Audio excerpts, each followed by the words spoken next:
Over the orchard. An Alphabet Sweethearts Romance. Written by Susanne Ash. Please like and subscribe. Chapter 1. Goldie. The key to Nana's cottage sticks in the lock. I jiggle it twice, remembering the rhythm, up, then left, that I mastered at 16. The door swings open with a familiar creak, releasing the scent of cinnamon and lavender. Nana? I call, setting down my suitcase and the box of soap-making supplies. No answer. A note sits propped against a vase of daisies on the entry table. Goldie girl, Ms. Elliot picked me up for my checkup. Back by 3. Casserole in the fridge if you're hungry. So glad you're home. All my love, Nana. Home. The word sits uncomfortably in my chest. Can a place be home when you've spent 10 years running from it? After ensuring Nana's bedroom was properly set up for her recovery, bed raised, walker accessible, prescriptions organized, I glance at my watch.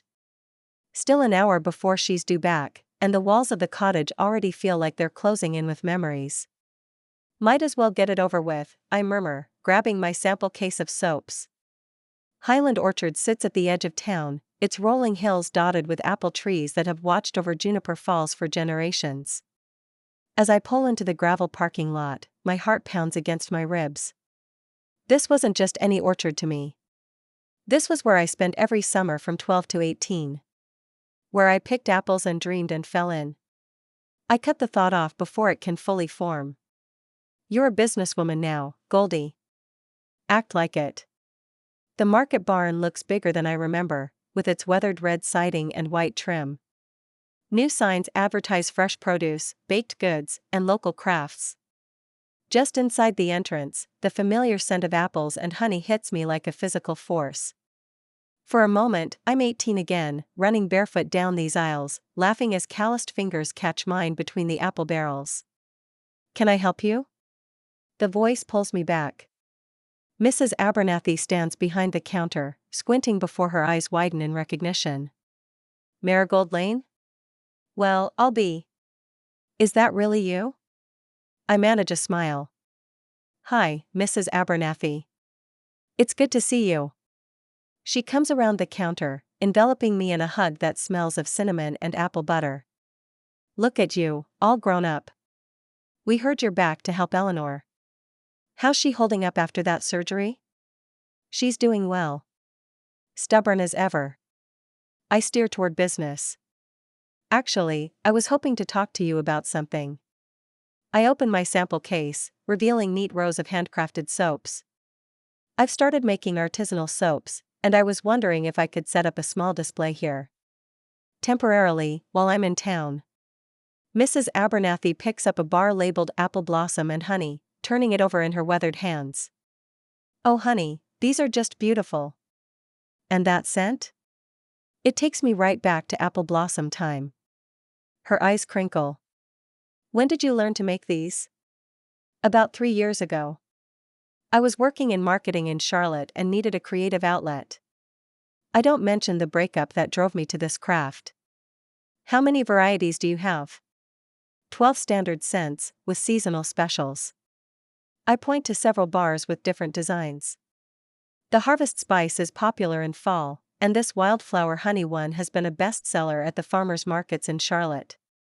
These'd be perfect for our local goods section, she says, setting the soap down. I've got just the spot by the register. How long are you planning to stay? At least through the summer. Nana will need help while she recovers. Mrs. Abernathy nods, then hesitates. Goldie, I should mention, Jonny's here most days now. He's running things while his dad's taking it easier. The name hits me like a physical blow. I figured he might be. My voice sounds steady, thank goodness. It's been a long time. I'm sure we can be professional. She studies me for a moment too long. Of course, dear. When can you get your first batch to us? I could have a proper display ready by the weekend. Perfect. She gestures toward a shelf near the register. We'll start you right here, and if they move well, Maybe we can set up a bigger display for the Honey Fest next month. My heart skips. The Honey Fest. The festival where Jonny and I first. That would be wonderful, I say quickly. Thank you for the opportunity. Mrs. Abernathy hands me a vendor agreement. Just the standard consignment terms. 30% to the orchard, 70% to you. I'll bring the signed copy with my first delivery. Wonderful. She hesitates, then says gently, "It's so good to have you back, sweetheart. Water under the bridge, whatever happened before. This town's been missing your bright spirit." The kindness in her voice threatens to undo me. Thank you. I should go. Nana will be home soon. As I hurry back to my car, I can't shake the feeling of being watched. I glance back at the market barn, catching only a flutter of the office curtain. Get it together, Goldie. You're here for Nana. Not to reopen old wounds. But as I drive away, the sweet scent of apple blossoms and honey clinging to my skin, I know some wounds never truly heal. They just wait, patient as the changing seasons, for the chance to bloom again. You're hovering again, Nana says, not looking up from her crossword puzzle.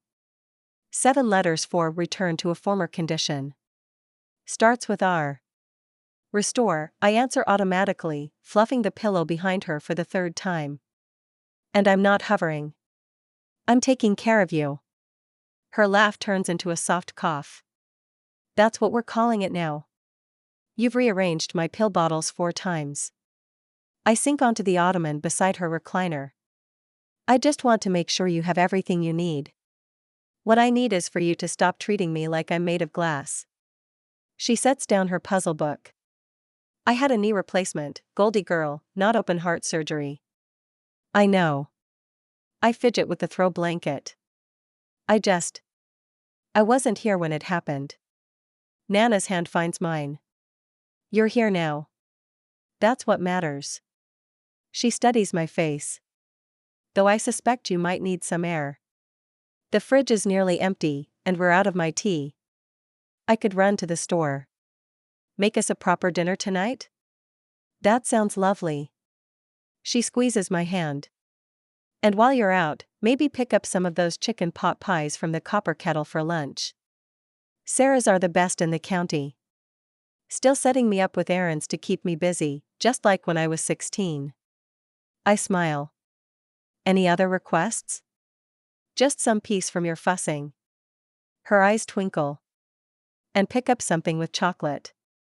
Doctor's orders. Downtown Juniper Falls hasn't changed much in 10 years.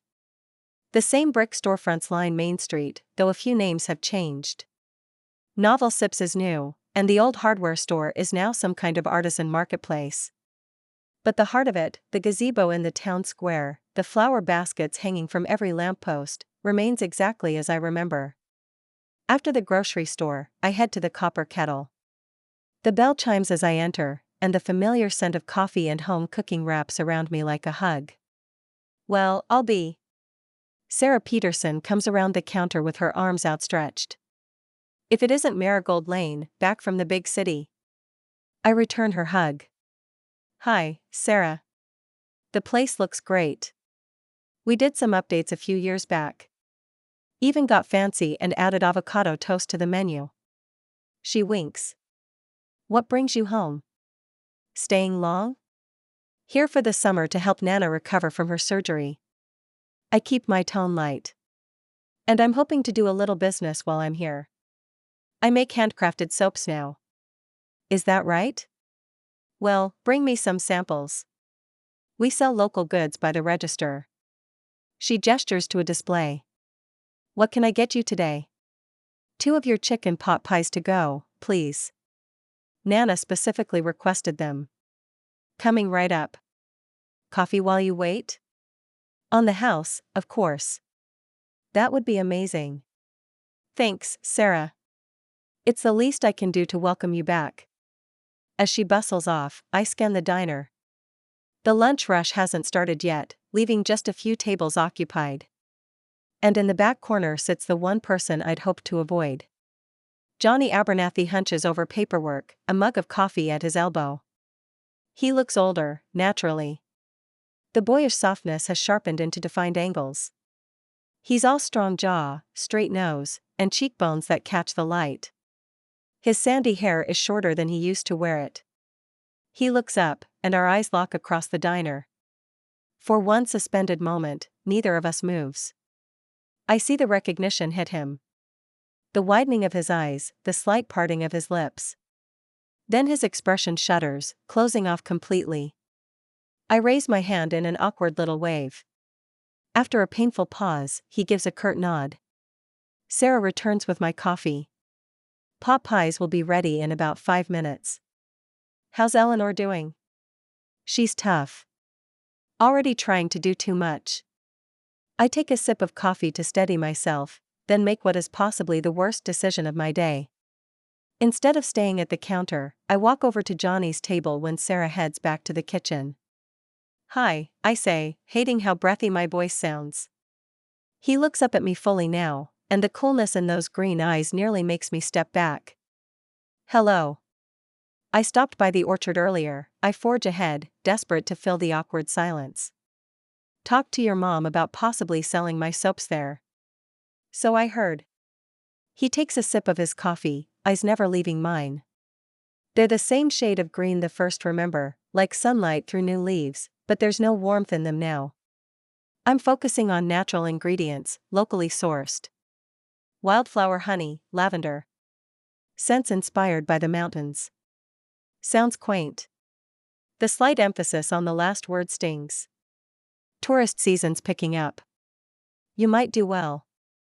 Well, I won't keep you. I step back, coffee clutched like a shield. He looks down at his paperwork. You too, Marigold. Marigold. Not Goldie. Never again Goldie, apparently. I turn to leave, but his voice stops me. Why'd you come back? When I look back, there's something raw in his expression. A crack in the careful indifference. Nana's knee replacement, I say, confused by the question when I'd already mentioned it to Sarah within his hearing. Then I understand. You mean why Juniper Falls? Why not pay for a nurse in Charlotte? His jaw tightens. Something like that. She needed me. I swallow hard. And maybe I needed a change. And after? His pen taps against the table. When she's better. Another disappearing act? The accusation hits exactly where it's meant to. I don't know yet. Right. He looks away. Well, good luck with the soap thing.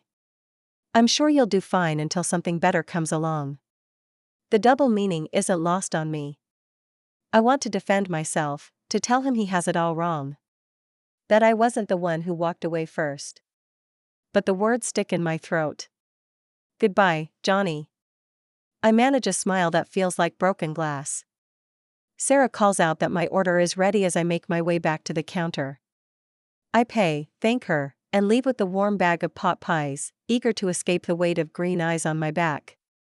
Outside, I let out the breath I've been holding. 10 years, and he still has the power to make my chest ache with a single look. 10 years, and he clearly hasn't forgiven me for leaving without a word. How could he? You didn't give him a chance to. But he didn't give me one either, did he? Chapter 2. Jonny. I'm not hiding. I'm inspecting the lower orchard's irrigation system, which happens to be the furthest point from the market barn. Pure coincidence. There you are. Hazel Elliott's voice carries across the rows of apple trees, as commanding at 60-something as it was when she taught 3rd grade. I've been looking all over for you, Jonathan Abernathy. My full name. Never a good sign. Irrigation check, I say, gesturing at the drip lines. Spring maintenance. Hazel sets her basket of freshly harvested herbs on the ground and gives me the look. The one that made even the rowdiest kids confess to whatever mischief they'd been plotting. In the section you checked just last week? I straighten up, wincing as my back protests. Can never be too careful with the water lines. She plucks a sprig of mint from her basket. I hear Goldie Lane stopped by yesterday. Your mother mentioned she makes artisanal soaps now. My jaw tightens automatically at the name. Mom's idea to sell them here. Good for local business, supporting artisans, all that. Your mother always did have an eye for quality goods. She studies me. Goldie looks well, doesn't she? Sunshine suits her. Wouldn't know. I busy myself coiling a length of spare hose. Only saw her for a minute. At the copper kettle yesterday.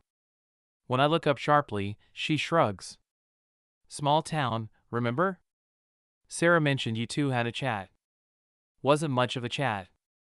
The hose slips from my hands, uncoiling in a messy heap. She's back for her grandmother. Temporary visit. Eleanor had her knee replaced. Long recovery ahead. Hazel bends down to help me with the hose. She's lucky to have Goldie here. And perhaps Juniper Falls is too. I grunt noncommittally. The last thing I need is Hazel playing matchmaker. Again. She's been trying to pair off everyone in town since her husband passed 5 years ago. That girl always had a gift with her hands, Hazel continues, undeterred by my silence. Remember those sketches she used to do of the orchard? Look, I say, more sharply than intended. I don't need the update on Goldie Lane. She's just another vendor. That's it. Hazel straightens, brushing dirt from her hands. For someone who claims not to care, you're putting an awful lot of effort into avoiding the market barn today. Heat creeps up my neck. I'm busy. Orchard doesn't run itself. She retrieves her basket. You know, Jonny, some people get second chances. Most don't. There's nothing to have a second chance at, I insist. She left. End of story. Is it? Hazel's eyebrows rise. Seems to me neither of you ever got proper closure. I scowl at her perceptiveness. Not everything needs to be talked to death, Hazel. No, but most things need to be talked about at least once. She pats my arm. The way I heard it, that poor girl looked like she'd seen a ghost yesterday. And you don't look much better. She's not a poor girl. She's 30 years old and made her choice a long time ago. I resume examining the irrigation lines. Did she? Hazel's voice softens. Or did you make it for her? My head snaps up. What's that supposed to mean? That sometimes young men think they're doing the noble thing, pushing someone away for their own good, without actually asking what that person wants. She gives me a pointed look. I turn away, uncomfortable with how close she's hitting to the mark. Ancient history. Not so ancient to still have you hiding in the back orchard. She picks up her basket. The herbs for the Honey Fest planning meeting are ready. I'll drop them at the house before I head to the community center. Thanks, I mutter, relieved at the change of subject. But Hazel isn't done. She pauses, looking back. You know, when I saw her at the market yesterday, she was looking at the honey display. Reminded me of the summer you two used to sneak off to that meadow behind the old bee boxes. My chest tightens painfully. Hazel. Just an observation. Her eyes twinkle. One more thing. Goldie's grandmother mentioned they need some help setting up the accessibility ramps at the cottage. Thought you might want to take care of that. Being a good neighbor and all. Before I can protest, she's walking back toward the main buildings, humming to herself. I drop the hose with a muttered curse. Typical Hazel, meddling, pushing, seeing too much. The truck keys are in my pocket before I consciously decide to move. I tell myself it's just about being a decent human being. Nothing to do with the way Goldie's voice still gets to me, or how her scent, citrus and something sweet, lingered in the diner long after she left. As I drive toward the Lane cottage, I rehearse what I'll say. Casual. Professional. Heard you needed a ramp built.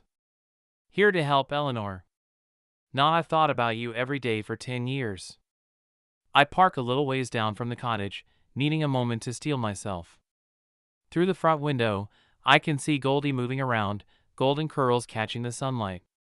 She looks like she belongs there, like she never left. She did leave, though. And she will again. The thought is a bucket of cold water, dousing any ideas Hazel's words might have kindled. I start the truck again, back up, and drive away before she can spot me. The market barn door chimes. I don't need to look up from the register to know it's her. Something in the air shifts, carries the scent of citrus and sunshine across the room. Mrs. Hendricks follows my gaze. Oh! Goldie Lane, as I live and breathe. How's your grandmother doing, dear? There she is, standing in the doorway with a wooden crate balanced against her hip, hair tamed into some kind of messy bun. She's wearing a sundress the color of ripe peaches, and for one disorienting moment, I'm 18 again, watching her walk between the orchard rows at sunset. She's stubborn as ever, Goldie laughs. Trying to do too much, but we're managing. Well, you tell her Edith says to behave herself. Mrs. Hendricks winks, casting a not-so-subtle glance between us before shuffling out. We're alone in the market barn. Mom's at a Rotary meeting, and Anna isn't due for another hour. Goldie clears her throat. I brought the first batch of soaps. Your mom said Friday morning would be good. Fine. The word comes out clipped. Where do you want them? Your mom mentioned the shelf by the register? She's fidgeting with the hem of her dress. I cross to where she's standing. Let's see what you've got. She unpacks the crate, arranging a dozen neatly wrapped bars on the table. Each is labeled with hand-lettered tags and elegant script. I brought 4 varieties for now, she explains. Lavender sage, apple blossom, wildflower honey, and cedar pine. All inspired by the mountains. I pick up one labeled wildflower honey. It's pressed with a delicate honeycomb pattern, wrapped in craft paper and tied with twine. Despite myself, I bring it closer, inhaling the scent. It hits me like a physical force, summer grass warmed by the sun, clover blooms, the sweetness of fresh honey. Exactly like the meadow behind the old bee boxes where we used to. I set it down abruptly. Nice. She blinks at my curtness. I use honey from a local apiary in Charlotte, but I'd love to source from Highland orchards if possible. Talk to my father about that. He still manages the hives. I start carrying the soaps to the display shelf, needing distance. How much inventory are you planning to maintain here? I can refresh weekly, or more often if they sell well. She follows, but keeps a careful distance. The wholesale price is on the invoice. This one's different, I say, noticing a soap she hasn't yet unpacked from the crate. Oh, that's, she reaches for it, but I've already lifted it out. This one says Over the Orchard in that same flowing script. My throat tightens. It was our phrase, our private joke. What she'd whisper when she wanted to meet at our spot, over the orchard, past the bee boxes, where the wildflowers grow. I look up at her, unable to keep the accusation from my voice. What is this? Color floods her cheeks. It's just a name. It sounded poetic. Right. I place it with the others, careful not to let our fingers brush. Poetic. Jonny, That's all of them, I cut her off. We open at 9, close at 6. Busiest on weekends. She nods, clutching the empty crate like a shield. Thank you. Just business. I return to the register, put the counter between us again. Anything else? She hesitates. Instead of bringing up the past, she says, Nana mentioned you might be able to help with building a ramp for the porch? For her wheelchair on bad days. Hazel and her meddling. I'll come by this weekend to take measurements. Thank you.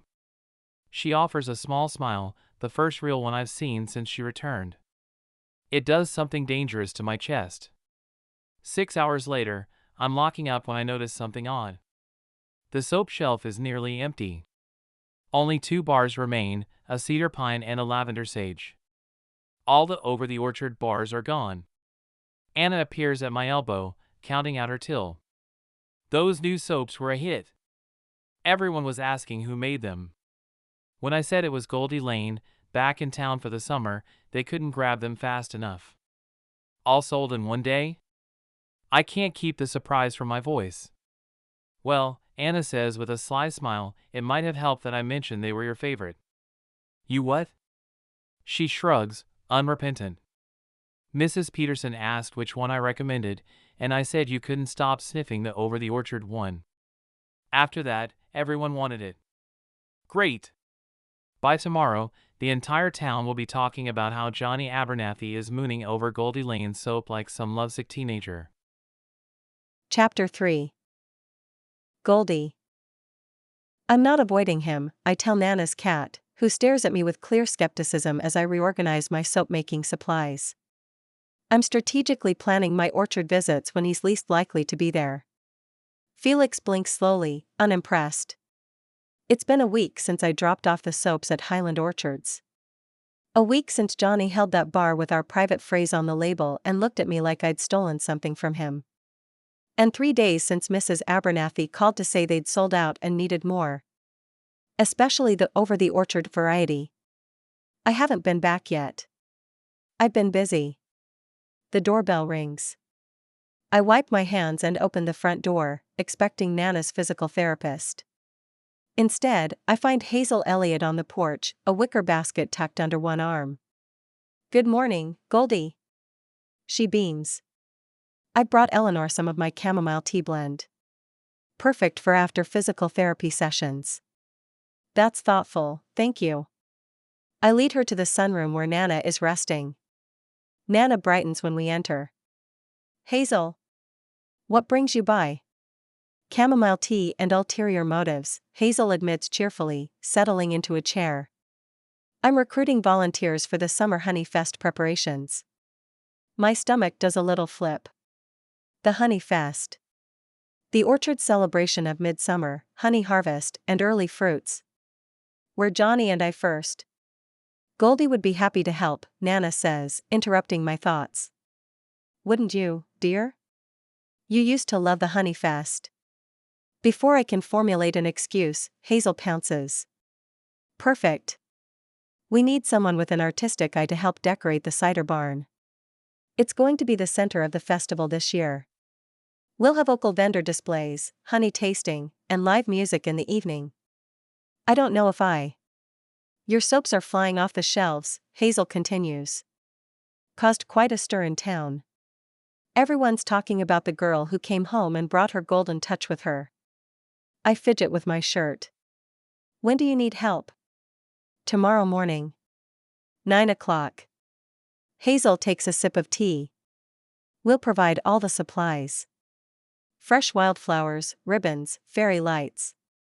Just bring yourself and your creative spirit. I can probably manage that.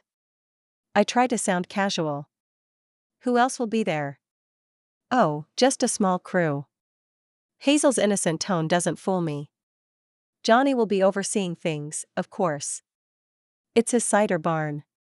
Of course it is. You two always did work well together, Nana comments. Remember that senior year harvest display? First prize at the county fair. The memory ambushes me. Johnny and I, staying late at the orchard, arranging apples and gourds. His hand steadying the ladder as I climbed up to hang the banner. The way he looked at me when we finished, like I was something precious. That was a long time ago, I say softly. Some skills you don't forget, Hazel says, and I get the distinct impression she's not talking about decorating. 9 o'clock. Don't be late. The barn hasn't been properly cleaned in ages. After Hazel leaves, Nana fixes me with a knowing look. You're going to need to face him properly sooner or later, Goldie girl. We've faced each other. Twice now. I busy myself tidying the teacups. Exchanging business pleasantries isn't facing anything. She adjusts her leg on the footstool. That boy still looks at you like you hung the moon, even when he's pretending he doesn't. You haven't even seen us together, I point out. She snorts. Sarah at the copper kettle called to check on me. She tells me everything. Including how he couldn't take his eyes off you at the diner, even while trying to look like he wasn't looking at all. I shake my head, unwilling to let hope take root. It's complicated, Nana. Only because you both made it that way. She pats my hand. 9 o'clock. Wear something that can get dirty, but still shows off those curves your mama gave you. Nana. Her laughter follows me as I retreat to my soap-making table, where Felix still sits in silent judgment. Fine, I tell the cat. I'll go. But only because the orchard was my home once too, and I won't let him chase me away from it again. Felix blinks slowly, clearly unconvinced by my brave declaration. That makes 2 of us. 9 o'clock finds me at the cider barn, dressed in faded jeans and a sunflower yellow tank top, hair pulled back in a practical ponytail. The morning is already warm, promising another sweltering June day. The barn doors stand wide open, dust motes dancing in the sunbeams that stream through the high windows. I hesitate at the threshold, memories washing over me like a tide. Summer concerts, harvest celebrations, winter craft markets. This barn has seen decades of Highland Orchards events. Has seen Jonny and me grow from awkward teenagers to something almost like adults. You can do this, I whisper to myself, and step inside. Jonny is already there, his back to me as he unloads supplies from a wheelbarrow. Old wooden crates filled with mason jars, bundles of dried lavender, coils of twine, and reams of craft paper. He senses my presence and turns. For a moment, something warm flickers in his eyes before the familiar shutters come down. Morning, he says, nodding curtly. Hazel said you'd be helping. She can be persuasive. I set my bag down and look around. Looks like a lot of work to do. Hasn't been used since the Christmas market. He gestures to the rafters, where remnants of tinsel still cling to the wooden beams. I've got ladders over there. Cleaning supplies in the utility closet. Same place as always?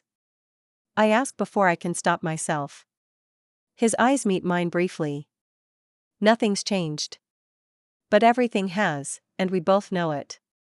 The next hour passes in awkward near silence as we work at opposite ends of the barn. I sweep while he sets up trestle tables. I dust shelves while he arranges lighting. We orbit each other carefully, like planets that might collide if they get too close. Eventually, I need to tackle the cobwebs in the rafters. I drag a ladder to the center of the barn and climb up, feather duster in hand. Careful, Jonny says, suddenly at the base of the ladder. That one's wobbly. I've got it. I stretch toward a particularly stubborn cobweb.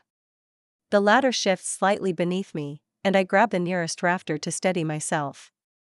My hand lands on something rough.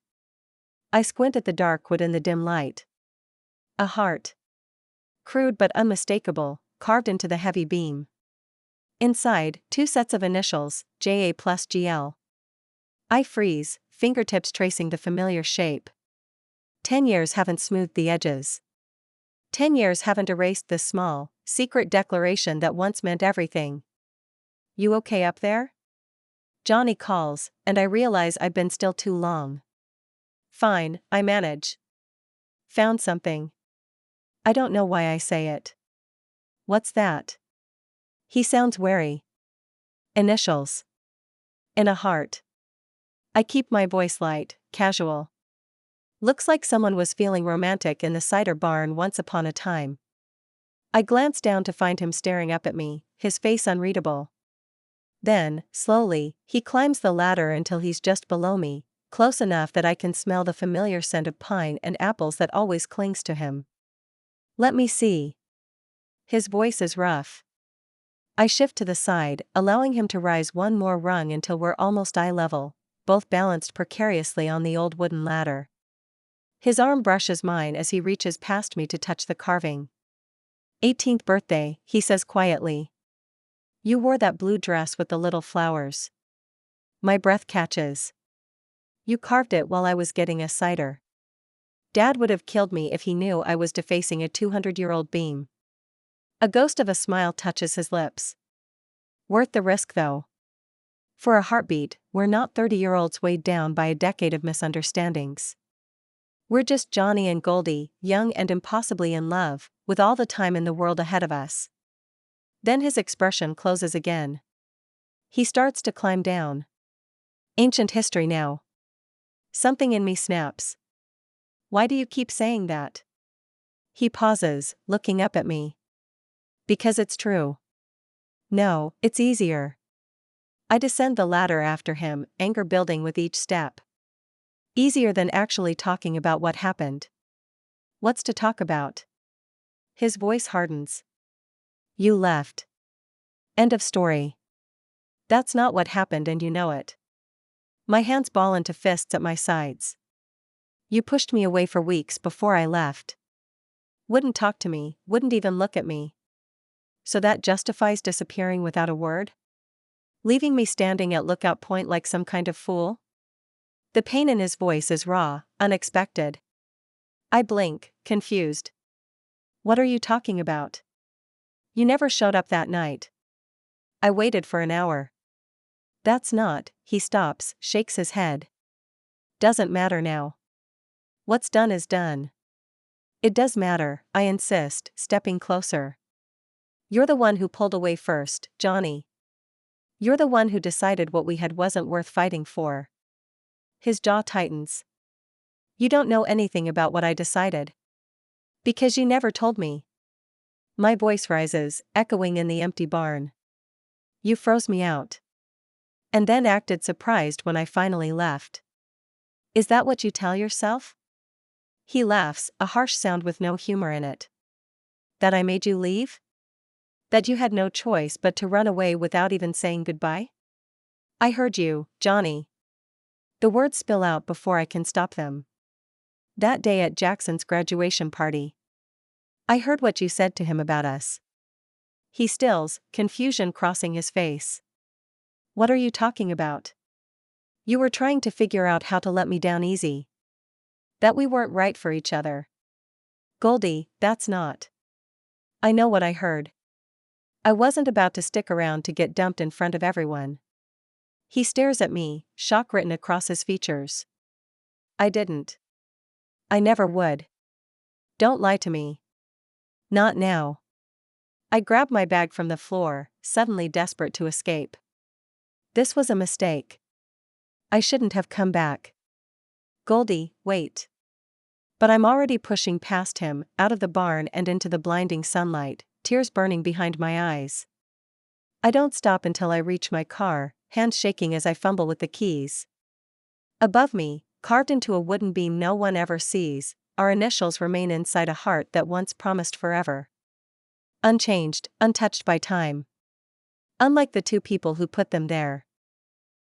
Chapter 4. Jonny.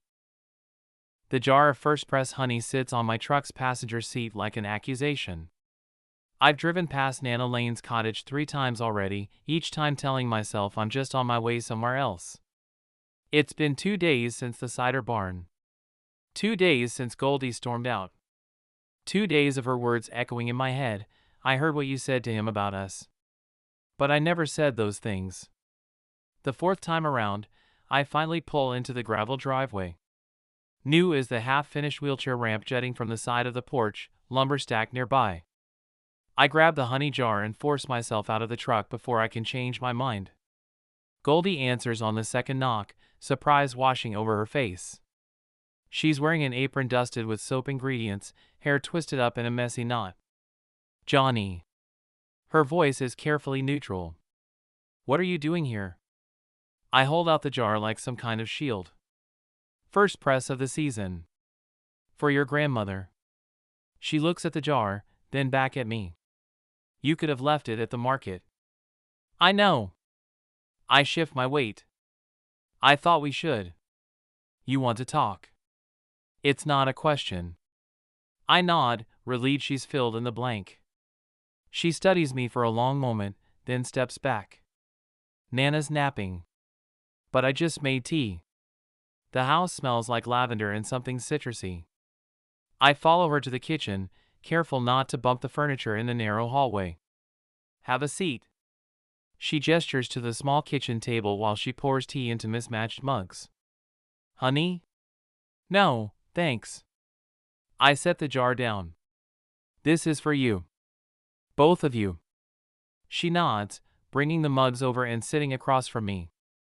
The clock ticks loudly in the silence. I'm sorry about the other day, she finally says, surprising me. I shouldn't have stormed out like that. It's okay. I wrap my hands around the mug. What you said, though, about the party. She tenses visibly. I don't want to rehash it. I never said those things, Goldie. The words come out forcefully. I soften my tone. Whatever you heard, it wasn't me saying you were holding me back or that I needed space. She looks up sharply. I was looking for you. Found you and Jackson on the back deck. The memory seems sharp as broken glass. You were talking about your future, about the orchard. And Jackson said something about how lucky you were to have everything figured out, to have me. And you. She takes a shaky breath. You said you weren't sure if staying was the right choice anymore. That maybe I deserved better than being stuck here. That you were trying to figure out how to let me go without hurting me. Goldie, that's not. And Jackson laughed and said something about me being too good for this place anyway, and you didn't contradict him. You just stood there, quiet, like you agreed. Jackson Reed? I ask, pieces clicking into place. Goldie, I remember that conversation now. But you misunderstood. It mattered then.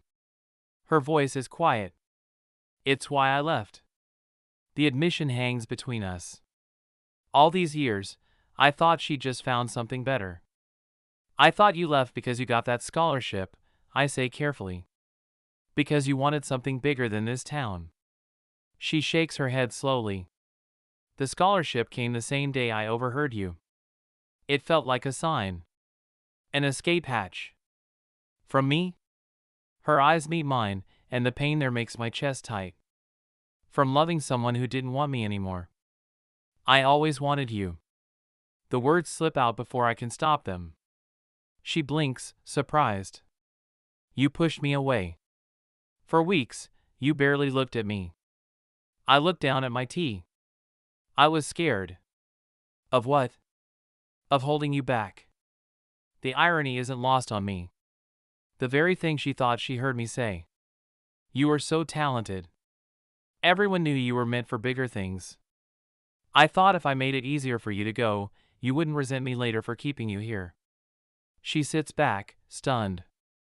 So you decided for both of us. I was 18 and stupid. I run a hand through my hair. I thought I was doing the right thing. And at Lookout Point? The night I left? I meet her eyes. I was there.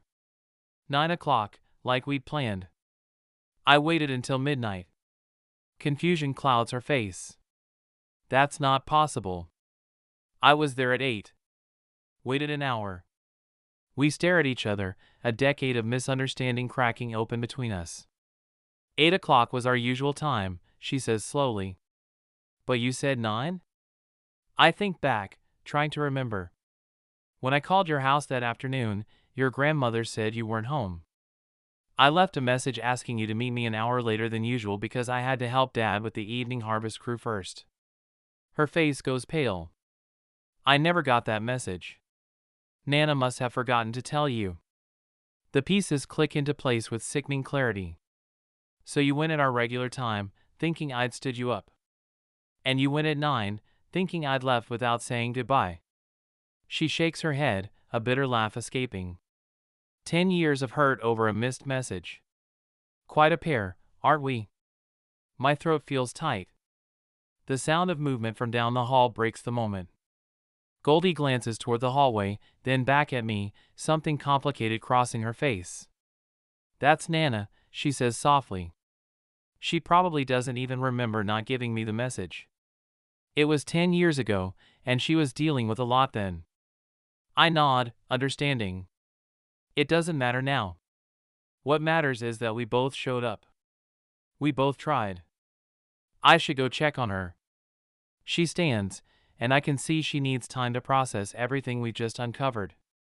But I could come by this weekend, help finish with setup. That would be good. I head toward the door. Thank you for the tea. And for this. For finally talking. Thank you for coming, she says. And thank you for the honey. It was your favorite. I step onto the porch. For what it's worth, Goldie. I'm glad you're back. Even if it's just for the summer. As I reach my truck, her voice carries across the yard. Jonny? I turn. I'm glad too. Come on, you stubborn, I grunt, pressing the gas pedal again. The tractor's engine whines, but the wheels just spin, digging deeper into the muddy patch. Last night's unexpected thunderstorm has turned parts of the eastern field into a sticky mess, including the exact spot where we're supposed to set up the Honeyfest tasting pavilion. I kill the engine and hop down to survey the damage. The back right wheel is sunk nearly to the axle in mud, and the wooden flatbed behind is loaded with tables, chairs, and the large festival umbrella stands. Too heavy to move by hand, too stuck to drive out. Perfect. Having trouble? I turn to find Goldie approaching across the field, carrying a wooden crate that I bet contains soap deliveries. She's wearing a yellow sundress with tiny embroidered bees around the hem, and her hair is caught up in the breeze, golden curls escaping from her loose braid. Minor setback. I wipe my hands on my jeans. The ground's softer than I expected. She sets down her crate and peers around me at the tractor. Looks pretty stuck to me. I can handle it. I'm sure you can. There's a teasing note in her voice I haven't heard in years. But it might go faster with help. Before I can protest, she's lifting the hem of her dress slightly and picking her way toward the tractor, careful to avoid the worst of the mud. What are you doing? I ask. Helping. She reaches the tractor and examines the stuck wheel. We need to put something under the tire for traction. Branches or boards. There might be some scraps in the bed, I admit grudgingly. She's already climbing onto the flatbed, rummaging through the supplies. Here! She holds up several wooden slats triumphantly. These should work. I join her, taking the boards. You're going to ruin your dress. It'll wash. She jumps down, landing with a splash that dots her sundress with mud. Let's dig out some space in front of the wheel first. For the next 10 minutes, we work side by side, clearing mud and positioning the boards. There's something familiar in the rhythm of it. The way we anticipate each other's movements, pass tools without asking, fall into a pattern that our bodies remember even if our minds want to forget. Okay, I think that'll do it, she says finally, standing back to survey our work. Try it now. I climb up to the driver's seat and turn the key. The engine rumbles to life, but when I press the gas, the tractor lurches and the umbrella stands in the back shift precariously. Wait! Goldie calls. The umbrellas are going to fall. They'll break. I kill the engine again. We'll have to unload everything first. There's no time. Hazel said the inspection committee will be here in an hour. She bites her lip, thinking. What if I hold them steady while you drive? Too dangerous. If we tip, we won't tip. She's already climbing onto the flatbed. I used to ride on the back of this thing all the time, remember? Apple picking season? I do remember. Her balanced on the flatbed, laughing as I drove slowly between the orchard rows, reaching up to pluck the highest fruit that no one else could reach. That was different, I say, but she's already positioning herself by the umbrella stands. Jonny, we need these set up today. Just drive slowly. I sigh, knowing she's right. Fine. But be careful. I turn the key, press the gas gently. The tractor lurches again, and I hear a yelp from behind as Goldie scrambles to keep the umbrella stands upright. Sorry. I call back, easing off the pedal. I can't brace them and hold on at the same time, she yells over the engine. I cut the power and turn in my seat.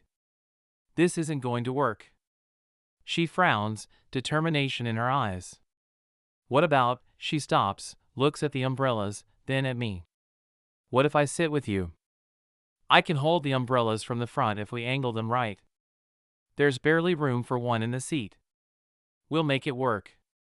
She's already climbing down from the flatbed, moving toward the front of the tractor. Before I can form a coherent argument, she's beside the driver's seat, looking at me expectantly. Scoot over. There's no over to scoot to. Then I'll just. She gestures for me to make space. With a sigh, I shift as far as I can. She climbs up and, there's no other option, settles onto my lap, half sitting on my right leg. The scent of her shampoo, something citrusy and sweet, envelopes me. Her back presses against my chest, warm and solid. This is a bad idea, I manage, my voice rougher than I intended. Probably. She reaches back, grabs one of the smaller umbrella stands and pulls it forward so it's braced against the seat. But it's the only one we've got. I swallow hard, aware of every point where our bodies touch. Hold on tight, I say, reaching around her to turn the key. The engine's vibration runs through us both. I ease the tractor into gear, pressing the gas with agonizing gentleness. The wheels spin, catch, and finally the tractor lurches forward, out of the mud. Goldie squeals, grabbing my arm to steady herself. The movement shifts her fully into my lap, her side now pressed against my chest, face inches from mine.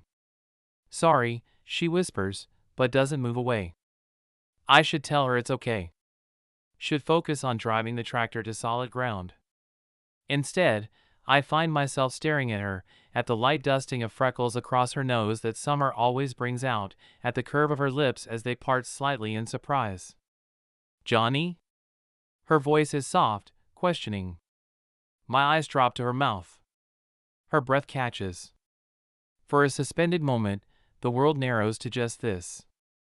Her warmth against me, the faint tremble in her hands as they rest on my arm, the memory of how she used to taste like sunshine and stolen honey. The umbrella shifts, nearly falling. She catches it, the spell breaks. We should, she begins. Get to solid ground, I finish, dragging my attention back to driving. I maneuver the tractor to the designated area, now painfully aware of every bump and jostle that brings her more firmly against me. When we finally stop, she doesn't move, and I don't ask her to.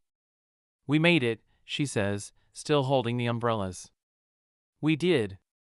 She turns her face toward mine, so close I can see the flecks of gold in her hazel eyes. Thank you for the rescue. Pretty sure you rescued me, I admit. A smile plays at the corner of her mouth. Maybe we rescued each other. Something shifts between us. Tension giving way to possibility, to the whisper of what once was and what might be again. She slides off my lap, taking the umbrella with her. The absence of her warmth is immediate and disorienting. I should get back to my deliveries, she says, not quite meeting my eyes. I nod, not trusting my voice. As she walks away, umbrella balanced on her shoulder, yellow dress swaying with each step, I remain seated on the tractor, engine still running, heart beating an unfamiliar rhythm. A rhythm that sounds dangerously like hope. Chapter 5. Goldie. The summer honey fest exceeds all expectations. The cider barn gleams, strung with fairy lights and decorated with wildflowers and honeycomb patterns. Outside, clusters of white tents house local vendors, musicians, and food stalls. The scent of apple cider donuts and honey drizzled everything fills the air, mingling with the sweetness of summer blossoms. My soap display draws a steady stream of customers. The over-the-orchard bars continue to be the bestseller. Every sale feels like a small victory, a confirmation that maybe I do belong here, at least for now. I'm wrapping a purchase when Jonny appears at the edge of my booth. He's been everywhere today. Directing traffic, solving problems, making sure everything runs smoothly. I've caught him looking my way more than once. Good turnout, he says, gesturing to my nearly empty display. Better than I expected. I hand the wrapped package to a customer with a smile. Your mother thinks I should consider a permanent spot at the market. You thinking about it? I don't know. I arrange the remaining soaps. Charlotte feels less like home than it used to. Before he can respond, Hazel's voice rings out over the festival speakers. Ladies and gentlemen. Time for our annual Honey Fest relay race. Teams of 2, please gather at the south field. You should go, I tell him. I'm sure you have a partner all lined up. He shifts his weight, not meeting my eyes. Actually, I don't. I focus on straightening a stack of business cards. Well, I'm sure you'll find someone. You could do it. With me, he says, uncharacteristically hesitant. I look up, surprised. Us? A team? We used to win every year. A hint of a smile touches his lips. Remember the summer festival relay junior year? We broke the record. I remember laughing as we passed the apple bucket, his hands warm on mine, the cheers of the crowd as we crossed the finish line first. How he'd spun me around in celebration, how natural it had felt to be in his arms. That was a long time ago, I say, but I'm already untying my vendor apron. 5 minutes later, we're at the starting line with 7 other teams. The relay's components seem ridiculous. A 3-legged dash to the apple trees, fill a bucket with exactly 10 apples, race back with the bucket balanced between our bodies without using hands, dump the apples in a cider press, and turn the crank until you've filled a small jar. Ready for this, Lane? Jonny asks as Hazel ties our ankles together, his right to my left. Try to keep up, Abernathy, I retort, feeling lighter than I have in days. Hazel's eyes twinkle as she finishes the knot. Like old times, she murmurs, patting my hand before moving to the next team. The starting whistle blows, and we're off. Left, left, he calls, and just like that, muscle memory takes over. We reach the apple trees first, untie our legs, and grab a wooden bucket. Side by side, we pluck apples from the lowest branches, our fingers occasionally brushing. That's 10, I announce. Quick, we have to. I remember.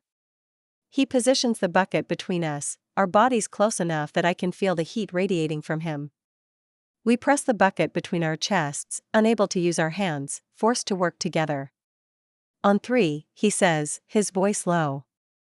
1, 2. We turn in unison, the bucket secure between us, and start back toward the finish line. Each step requires coordination, our bodies moving as one unit. When the bucket slips slightly, his forehead presses against mine as we adjust. Don't you dare drop them, Jonny Appleseed, I tease, breathless. His eyes widen at the old nickname, and something in them softens. Wouldn't dream of it, Goldie.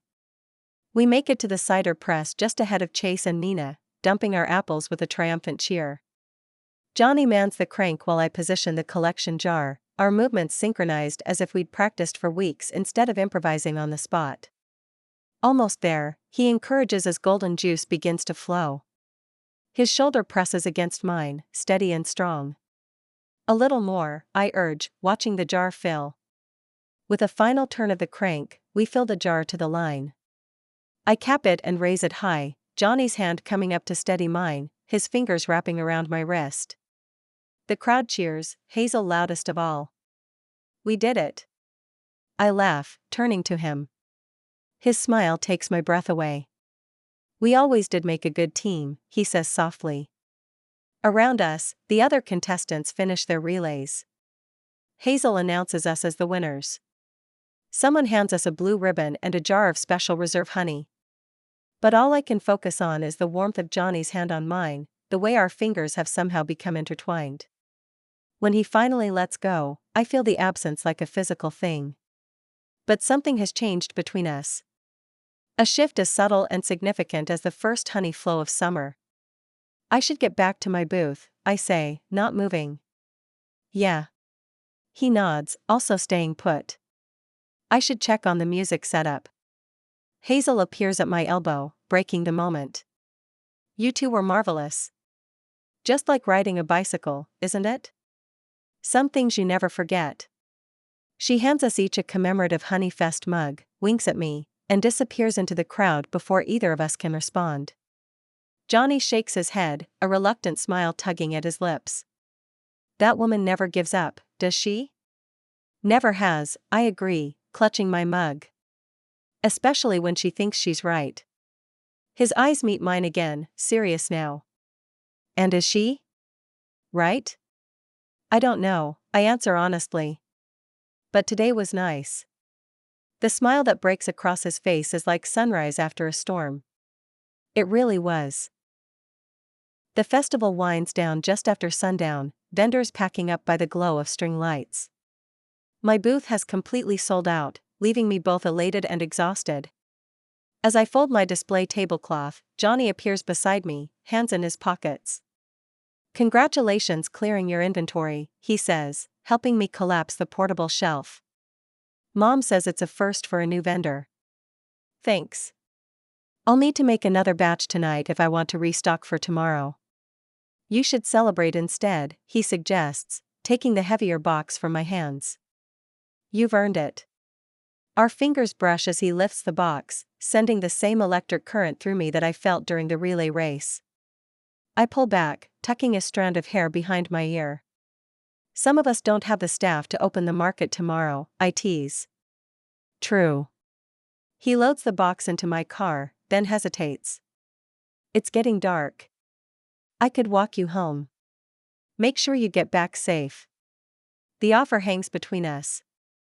We both know the path from Highland Orchards to Nana's cottage is perfectly safe, especially on a clear summer night with a nearly full moon. "That would be nice," I say anyway.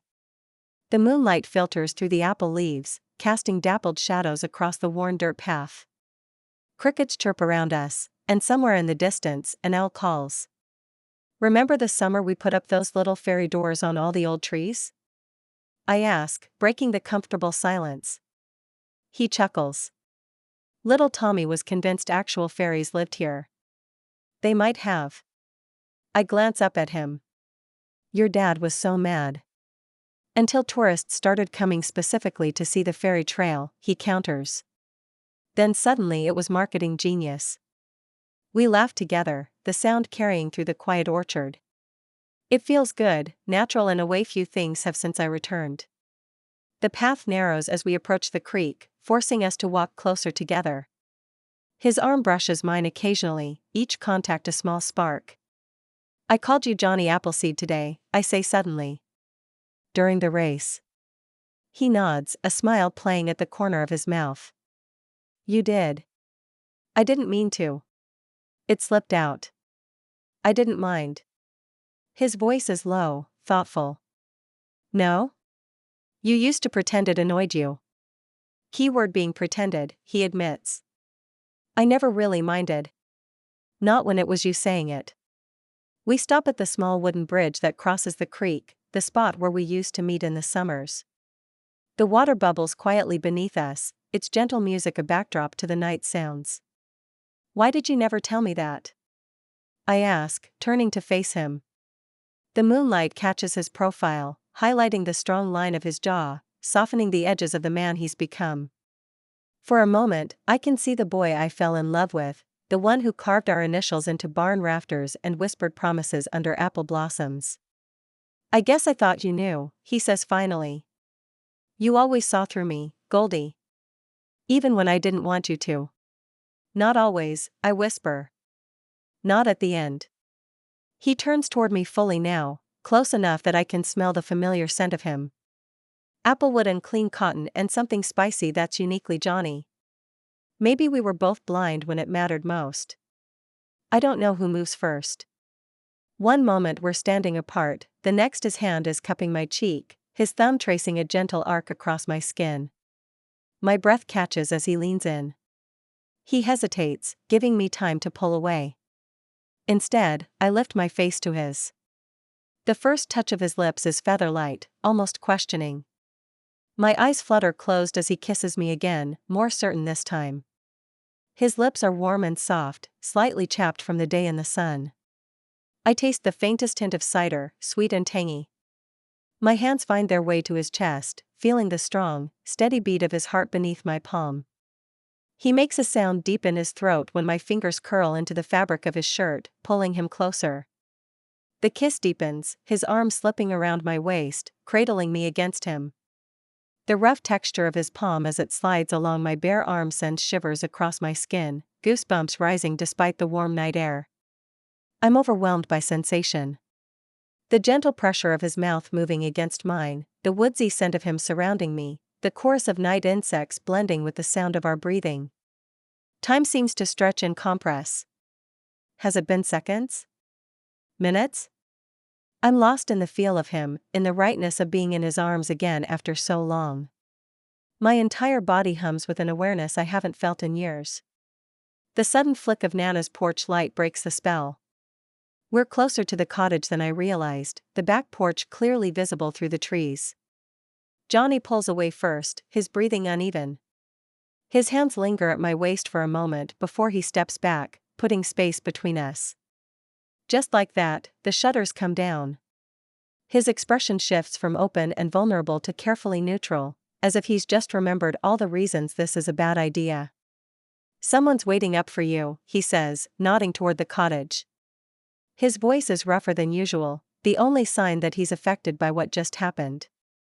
Jonny, I start, not sure what I'm even going to say. I should go. He takes another step back. Early day tomorrow. Right. I wrap my arms around myself, suddenly cold despite the mild night. Thanks for walking me home. He nods, hands back in his pockets. Good night, Goldie. I watch him turn and walk back down the path, his figure disappearing into the shadows of the orchard. My lips still tingle from his kiss, the ghost of his touch lingering on my skin. I press my fingers to my mouth, trying to hold on to the sensation before it fades like so many other memories. I make my way to the porch where Nana waits, knowing she'll read everything on my face but unable to compose myself. Good festival? She asks innocently, as if she hadn't just witnessed what happened on the bridge. I sold out of soap, I manage. Her knowing smile says she's aware that's not the most significant thing that happened tonight. Some things are worth the wait, she says cryptically, heading inside. Chapter 6. Jonny. The farmer's market buzzes with Saturday morning energy, vendors setting up stalls while early customers hunt for the best produce. I arrange Highland Orchard's display with mechanical precision. Apple blossom honey, wildflower preserve, and a small selection of Goldie's soaps that we're now selling at the market booth too. Mom sorts through a crate of honey jars, humming to herself. She's been in an unusually good mood since the honey fest, shooting me knowing looks whenever she thinks I'm not watching. Beautiful morning, she comments, not looking up from her inventory. Perfect weather for romance. Mom. I move a basket of apple butter to hide my face from her prying eyes. What? I'm just saying, festivals have a way of bringing people together. She arranges the jars with deliberate care. Speaking of which, how was your walk home with Goldie last night? My hand's still on the soap display. How does she always know everything? It was fine. Fine? She raises an eyebrow. Eleanor mentioned she saw you two from her window. Said it looked like more than just a neighborly escort. Heat creeps up my neck. We talked. And? I let out a frustrated breath. And I kissed her, all right? Is that what you want to hear? Mom's face lights up like Christmas morning. Oh, Jonny. That's wonderful. No, it's not. I shove my hands in my pockets. It's a mistake. Her smile fades. Why would you say that? Because she's here temporarily, Mom. And because I struggle to find the words. Because I'm still the same guy who let her go 10 years ago. Who pushed her away because I was too scared to fight for what we had. You were young. I was a coward. The admission tastes bitter. And now everyone in town is talking about how she ghosted me back then, how she left without a word. But that's not what happened, and I never corrected it. I let her carry that reputation all these years. Mom studies me with those perceptive eyes that see too much. Have you told her that? What's the point? The damage is done. She deserves someone who doesn't have 10 years of baggage, someone who won't second-guess everything. She deserves to make her own choices about what she wants. Mom's voice is gentle but firm. Don't you think you're doing the same thing again? Deciding what's best for her without asking her opinion? Before I can answer, familiar voices drift from behind me. I turn to see Goldie approaching with Mrs. Henderson and a woman I don't immediately recognize. probably a close friend or relative, based on their conversation about grandchildren. My stomach tightens. Our first encounter since the kiss. I watch her movements, searching for any sign of how she feels about last night. She seems lighter somehow, more animated than I've seen her since she returned. "This is my favorite," the visiting woman exclaims, holding up a bar of soap. "And it smells just like the orchard." "That's the over-the-orchard scent," Goldie explains, her voice carrying the professional warmth she uses with customers.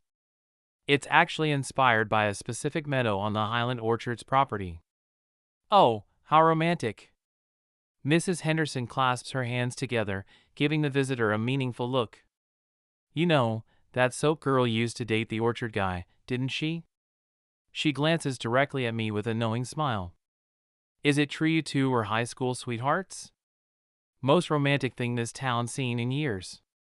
The question hits like a punch to the gut. Every eye turns toward me, including Goldie. Her face flushes pink, but she keeps her expression carefully neutral. I should say something. Confirm it, make a joke, acknowledge what everyone already knows. Anything to show that what we had mattered. Instead, I do what I've become expert at.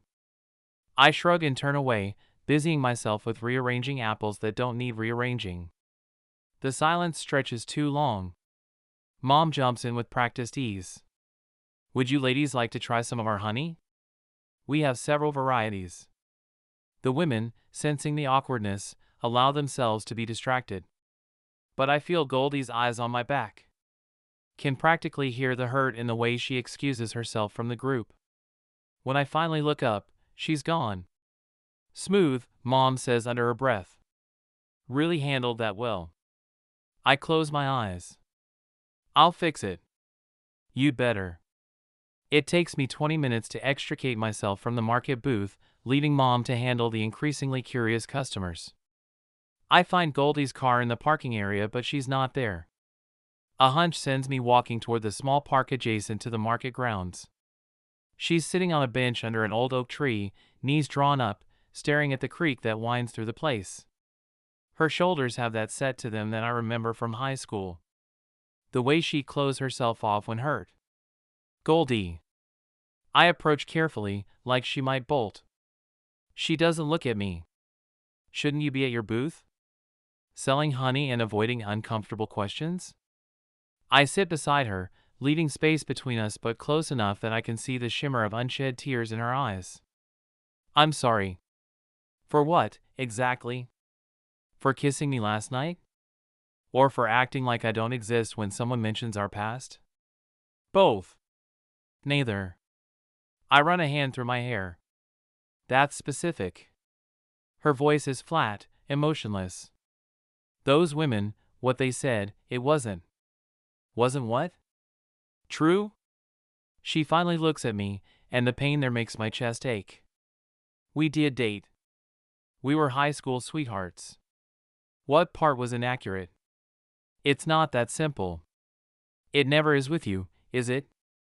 She shifts to face me fully. "You know what I realized after last night? After spending one perfect evening thinking maybe we could try again? Nothing's changed, Jonny. You're still the same person who decides what I can and can't handle." "That's not." "It is." Her voice gains strength. "You pushed me away senior year because you decided I didn't belong here. You decided our future without asking me. And now, when someone asked about us, you decided that too. Turned away like our entire relationship was something to be ashamed of." "I'm not ashamed of us." The words come out desperately. "I could never be ashamed of loving you." "Then why?" Tears finally spill over. "Why do you keep pushing me away? Why do you always get to decide when we're close and when we're strangers?" I want to explain about fear and unworthiness and the crushing weight of knowing I failed her once already. Instead, I flounder. "I don't know how to do this, Goldie. I don't know how to love someone without screwing it up." "So you'd rather not try at all?" She wipes her eyes with the back of her hand. "You'd rather let people think I abandoned you than admit we meant something to each other?" "That's not what I meant to. But it's what happened." She stands, smoothing down her dress. 10 years ago, you made me feel like I wasn't worth fighting for. And somehow, I managed to convince myself I'd imagine that feeling. But I didn't imagine it, did I? Because you're making me feel exactly the same way right now. Each word is a knife, precise and devastating. I stand too, reaching for her, but she steps back. Don't. Her voice breaks slightly. I can't keep doing this dance with you, Jonny. I can't keep hoping you'll choose me when you've made it clear you never will. Goldie, please. But she's already walking away, her shoulders squared with a determination I recognize. It's the same posture she had the day she left for Charlotte, the look of someone who's made a decision and won't be swayed. I watch her go, paralyzed by the certainty that I've just repeated the greatest mistake of my life. Only this time, I know exactly what I'm losing. And this time, she might not come back. But as I stand there in the empty market, Mrs. Henderson's words echo in my mind, most romantic thing this town's seen in years. She was right. What Goldie and I had was something worth celebrating, worth acknowledging, worth fighting for. I've spent 10 years protecting myself from the possibility of losing her again. But I've lost her anyway, by refusing to take the risk of truly having her. Chapter 7. Jonny. I don't sleep Saturday night. Or Sunday. By Monday morning, I've replayed every conversation, every moment since she came back. Every time I chose fear over love. Mom finds me in the honey house at dawn, mechanically checking inventory that doesn't need checking. You look awful, she says bluntly. Feel worse. I set down a jar of clover honey with unnecessary care. I think I've lost her for good this time. Have you? Her voice is gentle but no nonsense. Or are you just telling yourself that 'cause it's easier than actually trying? I lean against the workbench, exhaustion weighing on me like a physical thing. What if I try and it's not enough? What if I mess it up again?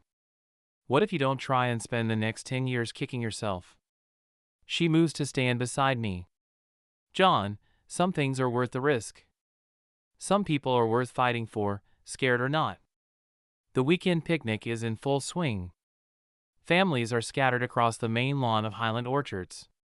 Children are racing between apple trees. The scent of barbecue mixes with the sweetness of summer air. I'm manning the merchandise table, helping customers with everything from honey to preserves to the handcrafted items we sell year-round. Excuse me, mister? I look down to find a little girl, maybe 7 or 8, with pigtails and grass stains on her sundress. She's clutching a crumpled $5 bill in one sticky fist. Can I help you? My mom said I could buy more of the bee soap with flowers in it.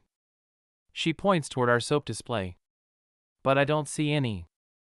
I scan the nearly empty soap rack. After the fight with Goldie yesterday, I haven't restocked. Haven't even called to ask for more inventory. There's only one bar left, tucked behind the honey jars. Let me check. I retrieve the soap and hold it out. Is this the one? Her face lights up. Yes. That one. She bounces on her toes. It smells like my grandma's garden and also like pancakes. I glance at the label and freeze. Over the orchard is written in Goldie's elegant script, but underneath, in smaller text, are the scent notes I've never bothered to read before. Top notes: morning dew and apple blossom heart, wildflower honey, sweet clover base, grandmother's kitchen, autumn promises. My chest tightens as the words sink in. At first they seem like typical artisan soap marketing. Poetic but generic. Then recognition hits like a physical blow. Morning dew. That's what we used to call those early summer mornings when we'd meet at the meadow before anyone else was awake. Sweet clover. A reference to the field behind the old bee boxes where we kissed. Grandmother's kitchen. Goldie always said her Nana's kitchen smelled like cinnamon and safety. Autumn promises. What she whispered when I asked her to wait for me while I figured out our future. Scent notes that sound poetic to everyone else. To me, they're a love letter written in a language only we speak. Mister? The little girl's voice breaks through my thoughts. Can I have it? I've got $5. I looked down at her eager face, then back at the soap. The last one. The one with our entire history coded into its ingredients. Sure, I manage, my voice rough. $5 is perfect. She hands me the crumpled bill and clutches the soap to her chest like treasure. Thank you. My mom's gonna love this one too. I watch her skip back toward her family, soap in hand. She'll unwrap it tonight, use it in her bath, wash away 10 years of coded memories without ever knowing what they meant. The irony isn't lost on me. I've spent days avoiding the woman who created this small work of art, this quiet declaration that she remembers everything too. Who encoded our past into something beautiful instead of bitter. And now it's gone. Like she will be, if I don't stop being a coward long enough to fight for what we had. What we could still have. Goldie's grandmother's cottage porch is empty when I pull into the driveway. My heart sinks until I spot Hazel's car parked beside Goldie's. I knock on the front door, shifting my weight from foot to foot. Hazel answers, her knowing eyes taking in my disheveled appearance. Jonathan Abernathy. You look like you've been wrestling with your conscience. Is she here? I ask without preamble. Goldie? No, dear. She went for a walk about an hour ago. Said she needed to think. Hazel steps onto the porch, closing the door partially behind her. Eleanor's resting. She's doing much better these days, I'm happy to say. Barely needs that walker anymore except for longer outings. My stomach clenches. Did Goldie say where she was going? She didn't need to. Hazel's smile is gentle but pointed. Some places call to you when you need to remember who you are. I nod, understanding immediately. Thank you. Jonny? Hazel calls as I turn to leave. Don't let pride make you lose her twice. The words follow me as I drive back toward Highland Orchards, past the market barn and the picnic still in full swing, toward the back acres where the old beehives sit in weathered white rows. I park and walk the rest of the way, following the path we once wore smooth with our footsteps. The massive oak tree stands where it always has, its branches forming a canopy over the spot where we used to spread blankets and dream about our future. And there, sitting against the gnarled trunk with her knees drawn up, is Goldie. She looks up as I approach, and I see she's been crying. Her face is blotchy, her eyes red-rimmed, but she doesn't look away. How did you know I'd be here? She asks quietly. Same way you knew to come here. I gesture to the tree, to the space that's always been ours. This was our place. She nods, looking down at her hands. I was trying to remember when it stopped feeling like home. When I stopped believing I belonged in Juniper Falls. I sit beside her, close enough that our shoulders almost touch. I'm sorry. For what this time? Her voice lacks any anger, just exhaustion.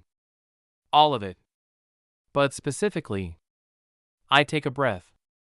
For making you feel like you didn't belong here. For making you carry the blame for leaving when I'm the one who pushed you away first. She looks at me then, really looks at me. At the market, I continue, when Mrs. Henderson asked about us, I should have said yes. Should have said we were something special, something worth remembering. Instead, I did what I always do. I protected myself instead of you. Why? The word comes out as barely a whisper. Because I'm terrified. The admission scrapes my throat raw. 10 years ago, I was scared of holding you back. Now I'm scared of letting you down again. Of not being enough. Of loving you so much it paralyzes me. Goldie shifts, facing me fully. You think loving me paralyzes you? I know it does. Every time I look at you, I think about how I could mess this up. How I already did mess it up. I pick up an acorn, roll it between my fingers. Today a little girl bought the last Over the Orchard soap from our booth. Goldie's eyes widened slightly. I read the scent notes properly for the first time. I meet her gaze. Morning dew. Sweet clover. Grandmother's kitchen. Autumn promises.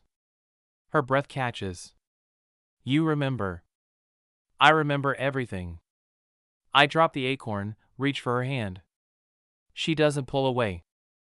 I remember that you used to say my mom's kitchen smelled like cinnamon and safety. I remember the morning you told me the dew on the meadow looked like diamonds. I remember promising you a future I was too scared to fight for. Tears spill over her cheeks, but she doesn't let go of my hand. I read those sent notes, and I realized you've been carrying our memories too. All these years, you've been making something beautiful out of what we had. My thumb brushes over her knuckles. I want to stop wasting seasons, Goldie. I want to stop being too scared to choose you. What are you saying? I'm saying I love you. I've loved you since we were 17 years old, and I never stopped. The words come easier now, like a dam breaking. I'm saying I don't want to let fear win again. I want to fight for us this time. She stares at me for a long moment, emotions flickering across her face. There's hope, doubt, and longing. Then, so quietly I almost miss it, she says, I love you too. I never stopped either. Relief floods through me so powerfully I feel dizzy. So where does that leave us? I don't know. She squeezes my hand. I'm supposed to go back to Charlotte.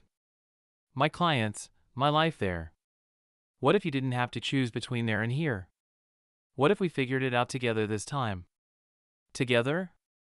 A smile tugs at the corner of her mouth. Together. I bring her hand to my lips, press a soft kiss to her palm. No more making decisions for each other. No more assuming we know what's best. She shifts closer until there's no space between us. I'd like that. Yeah. Instead of answering with words, she kisses me. It's soft and sweet and full of promise. Not desperate like in the barn, not searching like on the bridge, but sure. Like coming home. When we break apart, I rest my forehead against hers. Ready to get out of here? Where to? Wherever you want. I stand, offering her my hand. As long as we go together. She takes my hand and lets me pull her to her feet. We walk back toward the orchard hand in hand, the late afternoon sun filtering through the apple branches above us. Behind us, the old oak keeps its silent watch over the place where we first learned to love each other. And this time, when we leave our special place, we leave together. Epilogue. Goldie. Juniper Falls, 4 months later. The farmer's market spreads out under the crisp autumn sky, vendor tents dotting the town square like colorful leaves. The scent of cinnamon donuts and apple cider mingles with the woodsy smell of fall, and acoustic guitar music drifts from somewhere near the fountain. Jonny's hand is warm in mine as we stroll between the booths, our fingers intertwined naturally. 4 months together, really together this time, and I still get a little thrill when he reaches for me in public, no hesitation, no pulling away. Nana had insisted on walking to the farmer's market herself this morning, her knee finally strong enough for the gentle exercise her physical therapist recommended, though we'd agreed to pick her up in the truck for the ride home. 4 months since that July night when we finally stopped running from each other, and autumn in Juniper Falls has never felt more like home. This is strange, he says, pausing to examine a display of hand-carved wooden ornaments. What? The fact that someone carved tiny acorns into Christmas decorations? He laughs, the sound rich in content. No, walking through a market as customers instead of vendors. He squeezes my hand. When's the last time you remember us here without having to work a booth? I pretend to think hard.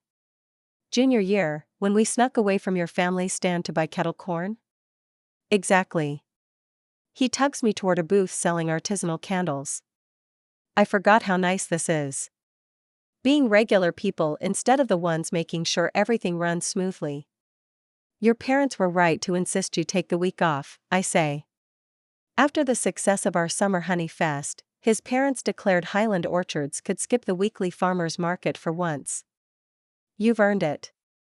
And you've been adjusting well to the slower pace, he teases. Since deciding to split my time between Juniper Falls and Charlotte, I've been learning to relax into this new rhythm. We stop at a honey booth run by the Mendelssohns, whose farm is about 20 miles south of town. Mr. Mendelssohn recognizes Jonny immediately. Jonny Abernathy. And you must be Goldie. His eyes crinkle. Heard congratulations are in order. I feel heat rise to my cheeks, but I don't correct the assumption. The small velvet box that's been living in Jonny's truck glove compartment for 2 weeks suggests Mr. Mendelssohn isn't entirely wrong. Just a little early with his timing. Thank you, I say simply, accepting the sample of wildflower honey he offers. As we chat with Mr. Mendelssohn, I notice the Highland Hollow pumpkin patch booth across the way. It's smaller than the others, with a modest display of pumpkins and gourds. A few customers browse half-heartedly, but it's nowhere near as busy as it should be for peak season. The Holloway twins still helping run the family business? I ask Jonny as we move on from the honey booth. He follows my gaze and his expression grows thoughtful. Yeah, though. He pauses, choosing his words carefully. Let's just say they could use some fresh ideas. Emily's got great instincts, but she's spread thin. And Dylan? He shakes his head. Dylan thinks admitting they need help is the same as admitting failure. Some things never change, I murmur, remembering Dylan's stubborn streak from high school. As if summoned by our conversation, Emily Holloway appears from behind their booth, her ponytail slightly disheveled as she restocks a display of mini pumpkins that's been picked over. There's a determined cheerfulness to her movements, but I can see the stress in the tight set of her shoulders. Jonny. She brightens when she spots us, then her gaze shifts to me. And Goldie Lane? I heard you were back. Hi, Emily. I return her warm smile. How's business? Oh, you know. She glances back at their modest booth, then forces a brighter smile. Getting by. The pumpkin patch is beautiful this year. You two should come out for the Harvest Festival next weekend. Before we can respond, Dylan appears from the back of the booth, carrying a crate of acorn squash with more force than necessary. Even from here, I can see the family resemblance. But where Emily radiates determined optimism, Dylan's expression could sour fresh cider. Sell out yet? He asks Emily without looking up, sarcasm heavy in his voice. Emily's cheeks pink slightly. We're doing fine, Dylan. Right. He sets the crate down harder than necessary. Because half-empty booths are exactly what Dad had in mind when he said we needed to modernize. Emily shoots him a warning look before turning back to us. Anyway, you should definitely visit the farm. The corn maze is especially challenging this year. We'll be there, Jonny assures her, but Dylan has already disappeared back behind the booth. As we chat, I can't help but think about the Holloway twins. Highland Hollow has been a Juniper Falls institution for decades, but it's clear they're struggling to adapt to changing times. The kind of problem that could benefit from fresh eyes, new perspectives. We're just about to say goodbye to Emily when I notice her posture change. She's gone very still, staring toward the market entrance with wide eyes. I follow her gaze but can't make out who she's looking at through the crowd of festival goers. Emily quickly smooths her ponytail and tugs her cardigan straight. Someone you know? I ask. Just someone I wasn't expecting, she says, her voice a touch too bright, too quick. Emily takes a deep breath, exhales slowly, still focused on whoever is approaching through the market crowd. Of course they'd show up now, she says, half to herself, watching the entrance with a mixture of anticipation and something that might be dread. Jonny and I exchange a look. This should be interesting.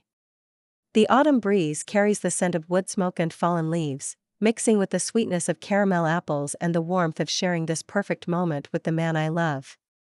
Whatever change is about to walk into Emily and Dylan's lives, it feels like the next chapter in Juniper Falls' ongoing story of second chances and unexpected encounters. Some stories end with happily ever after. But in a small town like ours, every ending is really just a new beginning, another chance for love to bloom where you least expect it. The end. This has been Over the Orchard. Written by Susanne Ash. Copyright 2025 by Susanne Ash. Production copyright 2025 by Susanne Ash. Thanks for listening. Please like and subscribe if you want me to put more of my books on YouTube. Visit my website at www.susanneash.com for more of my books or find me on Amazon.